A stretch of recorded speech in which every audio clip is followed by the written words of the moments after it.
Hello friend, मैं हूँ उषा और वेलकम है आपका अपने चैनल गार्डनिंग विद उषा पे। तो सबसे पहली बार ये फूल खिला है जो मैंने ऑनलाइन परचेज़ किया था, अडेनियम। तो देखिए इस पर फ्लावरिंग भी हो चुकी है और देखिए इस इमेज में आपको दिख रहा होगा तो ये 1818 नंबर का प्लांट था और बिल्कुल फूल भी वैसा ही खिला है। और ये कुछ नए कलर मेरे गार्डन में निकल आए हैं पिटूनिया के। तो आपने इसका पिंक शेड देखा था वाइट में, और ये एक बहुत डार्क पर्पल वाला शेड निकल आया है। तो अगर सीड्स अगर इसके बनते हैं तो मैं सीड स्पॉट अगर बनते हैं तो मैं इसके सीड्स भी सेव कर लूँगी। और इस तरह से फिर से पिटूनिया में एक कलर मेरे इसमें ऐड हो गया है। और मैंने कुछ प्लांट की परचेसिंग की थी, शॉपिंग की थी, तो वो भी मैं आपको दिखाती हूँ। तो ये मुझे एक मधुकामिनी का प्लांट मिला। मुझे बहुत दिनों से मैं इसे ढूँढ रही थी। देखिए इस पर ऐसे फूल आते हैं। तो ये मिनी मधुकामिनी है, इससे बड़ा प्लांट भी होता है। तो ये छोटा वाला एक लाई और एक लाई हूँ चेरी का प्लांट। देखिए इस पे रेड कलर के फूल आते हैं जो बहुत ही अच्छे होते हैं। तो उस वजह से इस प्लांट को मैं ढूँढ रही थी और इसके फ्रूट आप देख सकते हैं इमेज में कि इस तरह से इसको फ्रूट लगते हैं। तो ये भी मुझे प्लांट लाना था और बहुत दिनों से ढूँढ रही थी। तो ये मुझे नर्सरी से मिला है। वो 250 कह रहे थे भैया, लेकिन मुझे 200 में दिया है ये प्लांट। तो ये प्लांट भी यानी अब फ्रूट के प्लांट भी मेरे गार्डन में अब ऐड करने लगी हूँ मैं। तो इस तरह से 2 प्लांट की शॉपिंग की है। तो चलिए इसकी रिपोर्टिंग कैसे करते हैं वो भी मैं आपको बताती हूँ। तो इतना बड़ा प्लांट है, यानी इसकी हाइट अभी 4.5 फीट की है। तो इस तरह से बहुत हेल्दी और बड़ा प्लांट मुझे मिला है। देखिए इस तरह से फ्रूट आते हैं और इसके फ्रूट देखने में ही खूबसूरत नहीं होते, और इसका जो स्वाद होता है वो बहुत ही खट्टा-मीठा होता है। तो ये सिर्फ़ टेस्टी ही नहीं होते बल्कि इसमें विटामिन, न्यूट्रिशन और एंटीऑक्सीडेंट भी होते हैं। तो इसलिए वजह से मैं ये प्लांट लाई हूँ और बच्चों को सबसे ज़्यादा पसंद आएँगे। तो यानी जून के महीने में इस पर फ्रूटिंग होती है। तो उसके बाद देखिए अभी 2 महीने मेरे पास है, इसको अच्छे से यानी खाना खिलाऊँ और इसको तंदुरुस्त बनाऊँ, उसके बाद ये बहुत अच्छे से फ्रूटिंग करेगा। तो जो फ्रूट के प्लांट है इसमें हम सिर्फ़ ऑर्गेनिक चीज़ें ही यूज़ करेंगे, क्योंकि ये फ्रूट यानी खाने की चीज़ है। फ्लावर में चल सकता है कुछ केमिकल ऑर्गेनिक, लेकिन हम फ्रूट में सिर्फ़ ऑर्गेनिक चीज़ें डालेंगे। तो इसमें मैंने डाली है अ, ये मेरी गार्डन सॉइल है, इसमें मैंने काऊ डंग डाला है, गोबर खाद, और उसमें ये देखिए बोन मील इस तरह से, और इसमें थोड़ा-सा इप्सम सॉल्ट। तो अपने हिसाब से बिल्कुल थोड़ा-सा डालिए। 1 पॉट मैंने गोबर की खाद ली है, और देखिए इसमें 2 बड़े चम्मच मैंने बोन मील लिया है। तो इस तरह से इसे अच्छे से मिक्स करेंगे। और ये है मेरा 12 इंची पॉट, इसमें मैं इसे लगाऊँगी। मुझे लगाना तो था इसे मिट्टी के पॉट में, लेकिन अभी मेरा कोई भी पॉट खाली नहीं है। तो यानी ज़्यादा दिन मैं नहीं रख सकती, क्योंकि इस प्लांट को क्योंकि अभी धूप बढ़ रही है और कोई भी प्लांट रिपोर्ट करना बहुत यानी अ, अच्छा नहीं है इस सीज़न में। तो पौधे की बचने की यानी गारंटी नहीं होती है। तो इस वजह से रिपोर्टिंग करना या कुछ भी ऐसे काम जो होते हैं वो इस मौसम में अब ना करें। 2-3 महीने रुकने के बाद देखते हैं फिर। तो इस तरह से बिल्कुल ईज़िली मैंने इसको रूट को डैमेज ना करते हुए पॉली बैग में से इसे निकाला है।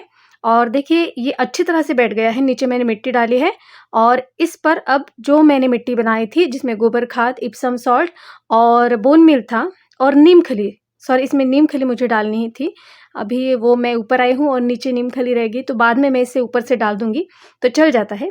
तो इस तरह से देखिए इस पौधे को मैं रिपोर्ट कर दूँगी। और जो भी साइड से होते हैं तो उन्हें आप ऐसे यानी बीच में देखिए पूरी मिट्टी अच्छी तरह से इसमें बैठ जानी चाहिए, इसलिए थोड़ा-सा आप इसे प्रेस कीजिए और इस तरह से हर एक पौधे को आप लगाते जाइए। खूब यानी बहुत सारे लोग कहते हैं कि हम जब भी नर्सरी से प्लांट लाते हैं तो लगाने के बाद वो मर जाता है, यानी धीरे-धीरे यानी उसके लीव्स जो होते हैं वो झुकने लगते हैं और कुछ दिन बाद प्लांट जो होता है वो मर जाता है।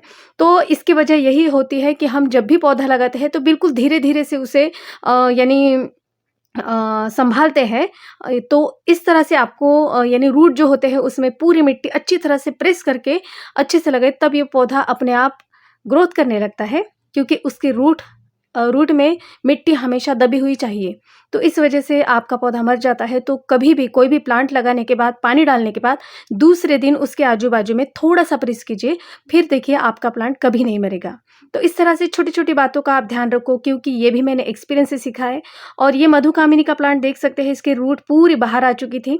तो मैंने भैया से कहा, वो 150 बोल रहे थे, लेकिन मैंने भैया को कहा कि इसकी तो रूट भी निकल आई है, कुछ ऐसा किया और उन्होंने मुझे 100 रुपए में दे दिया और बहुत ही हेल्दी और बड़ा प्लांट मुझे मिल गया है। तो देखिए पॉलीथीन को ऐसे नीचे से प्रेस कीजिए, वो अपने आप फिर पौधा ऐसे आपके हाथ में निकल आता है। तो इस तरह से मैं इसे देखिए, मैं पॉली बैग इसलिए रखती हूँ क्योंकि मुझे ये जो बड़े-बड़े पॉली बैग होते हैं, तो ये मेरे पास नहीं है, तो ये मेरे पास दूसरे भी जो पौधे होते हैं उसे लगाने के लिए काम में आ जाता है। तो कोई भी गार्डन की चीज़ होती है वो मैं फेंकती नहीं हूँ और बिल्कुल आप धीरे से कोई भी यानी मन से चीज़ करोगे तो वो बराबर हो जाती है। तो इस तरह से देखिए मैंने इस प्लांट को निकाल लिया है। ऊपर तो इसके कुछ भी सॉइल नहीं है, तो इसमें अब हम यानी नीचे से मैंने पॉट में सॉइल डाली है और ऊपर से देखिए ये पूरा गमला मैं सॉइल से भर दूँगी। और ये वही सॉइल मिक्स है जो मैंने अभी बनाई है। तो इस तरह से बाद में मैं यानी मैंने सरसों खली तैयार की है, बिल्कुल थोड़ी-सी लिक्विड फॉर्म में डालूँगी, तो वो भी मैं आपके साथ शेयर करूँगी। क्योंकि अभी मुझे वक़्त ही नहीं मिल रहा है और बहुत दिनों के बाद दिनों की गैप में मैंने ये वीडियो डाला है, क्योंकि 10वीं कक्षा का वैल्यूएशन आ गया है, तो वैल्यूएशन और बहुत सारे काम होते हैं, तो इस वजह से मैं वीडियो नहीं बना पा रही हूँ। तो प्लीज़ सभी सब्सक्राइबर, व्यूअर्स थोड़ा-सा वेट कीजिए। मैं वीडियो जैसे ही मुझे वक़्त मिलता है तो मैं तो डालूँगी ही और आपके साथ कनेक्ट रहने की ज़रूर कोशिश करूँगी। तो इस तरह से मैंने इस प्लांट को लगा लिया है।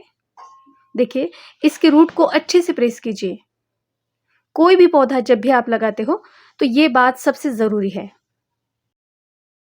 और एक फ्रूट की मैंने कटिंग लगाई थी जिसे मलबेरी कहते हैं, तो उसकी कटिंग भी मेरी लग गई है। मुझे यानी विश्वास नहीं हो रहा था, क्योंकि अभी समर का महीना चल रहा है और बहुत ही तेज़ समर है हमारे यहाँ, यानी 44 तक धूप पहुँच रही है और सबसे ज़्यादा धूप वाला एरिया हमारे यहाँ कहा जाता है।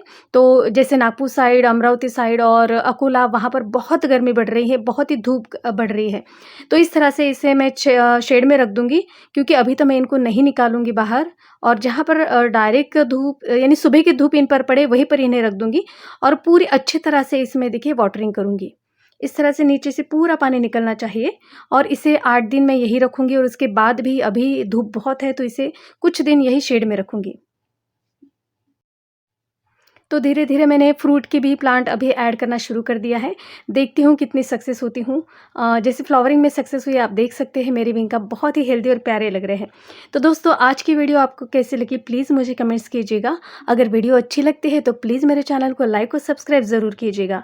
फिर मिलती हूँ नई वीडियो के साथ, तब तक के लिए bye bye. Happy gardening, stay safe.